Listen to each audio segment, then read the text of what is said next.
প্রথমে তোমরা এই ভিডিওটা দেখো। বাহ, দুটো কুপন দিল, দুটো মাছ ভাত কিন্তু নিয়ে চলে গেল। ঠিক এইরকমভাবে মাছ ভাত কিন্তু একে একে এখান থেকে ভাত রেডি হচ্ছে। এখানে কিন্তু ঝোল আলু দিচ্ছে মাসি, আর এখান থেকে কিন্তু মাছ চলে যাচ্ছে একদম পাতে। বাহ, মাত্র 5 টাকায় মাছ ভাত।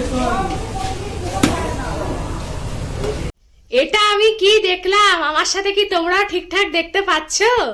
মা ক্যান্টিনে ডিম ভাতের জায়গায় 5 টাকায় মাছ ভাত দেয়া হচ্ছে। এ তো অবাক কাণ্ড। আমাদের প্রাক্তন মুখ্যমন্ত্রী বলেছিলেন না যে বিজেপি সরকার এলে মাছ মাংস ডিম খাওয়া যাবে না? আমরা তো দেখছি যে ব্যাপারটা পুরো উল্টে গেল।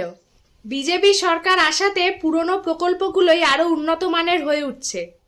আমাদের প্রাক্তন মুখ্যমন্ত্রী কি লেভেলের মিথ্যা কথা বলতো। আমি ভাবি যে উনি মিথ্যা কথা বলতে বলতে ক্লান্ত হয়ে পড়তো না।